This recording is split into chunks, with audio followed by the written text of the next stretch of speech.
Sir ಏನಾಗಿತ್ತು ಏನು? ನಮ್ಮ ತಾಯಿ ಹೆಸರು ವಸುಂಧರಾದೇವಿ ಅಂತ. ಅವ್ರಿಗೆ ಏನು ಸಮಸ್ಯೆ ಥರ ಕಾಣಲಿಲ್ಲ. ನಮಗೆ ಮೊದಲು ಜ್ವರ ಇತ್ತು. ನಾವು ಅಪೋಲೋ ಹಾಸ್ಪಿಟ್ಲಿಗೆ ಕರ್ಕೊಂಡು ಹೋಗಿದ್ವಿ. ಅಲ್ಲಿ ನಮಗೆ ಕಾರ್ಡಿಯಾಕ್ ಪ್ರಾಬ್ಲಮ್ ಇದೆ, ಹಾರ್ಟ್ ಪ್ರಾಬ್ಲಮ್ ಇದೆ ಅಂತ ಗೊತ್ತಾಯಿತು. ಸರ್ಜರಿಗೆಲ್ಲ ರೆಡಿ ಮಾಡ್ಕೊತಿದ್ವಿ ಒಂದು ವಾರ ಆದಮೇಲೆ. ಬಟ್ ಅವತ್ತು ಸಂಜೆನೇ ಸ್ಟ್ರೋಕ್ ಆಗುತ್ತೆ. ಸ್ಟ್ರೋಕ್ ಆದಮೇಲೆಲ್ಲ ಚೆನ್ನಾಗಿ ಮಾತಾಡ್ತಿರ್ತಾರೆ.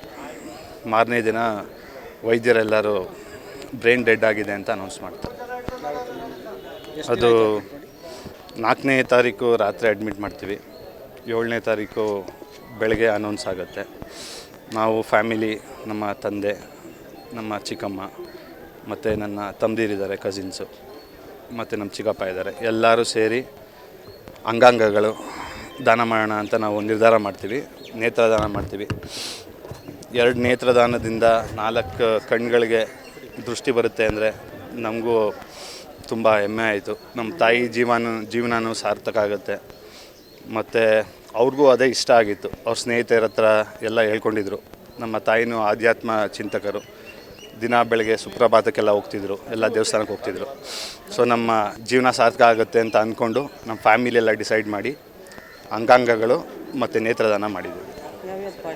ಎಲ್ಲೋ ಒಂದು ಕಡೆ ಅವ್ರ ಕಣ್ಣಿಂದ ನಿಮ್ಮನ್ನೆಲ್ಲ ನೋಡ್ತಾರೆ ಅನ್ನೋ ಮನಸ್ಸಲ್ಲಿ ಭಾವನೆ ಇದೆಯಾ? ಡೆಲ್ಲಿ ನಮ್ಮ ನೋಡ್ತಿದ್ದಾರೆ ಅನ್ನೋದಕ್ಕಿಂತ ಬೇರೆಯವ್ರಿಗೆ ದೃಷ್ಟಿ ಬಂದಿದೆ, ಅವ್ರು ನೋಡ್ತಿದ್ದಾರೆ.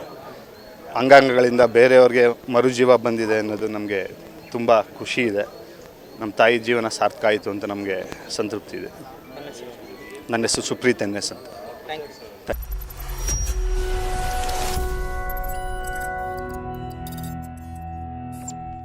ನೀವು ಗಿರವಿ ಇಟ್ಟು ಬಿಡಿಸ್ಕೊಳಕ್ಕಾಗ್ದಿರೋ ಆಭರಣನ STJ ಗೋಲ್ಡ್ ಕಂಪನಿಯವರು ಬಿಡಿಸಿ ಮಾರುಕಟ್ಟೆಗಿಂತ ಅಧಿಕ ಬೆಲೆಗೆ ತಗೋತಿದ್ದಾರೆ. ಅಷ್ಟೇ ಅಲ್ಲ, ಒಂದ್ ಕೂಪನ್ ಕಾರ್ಡ್ ಕೂಡ ಕೊಡ್ತಾ ಇದ್ದಾರೆ.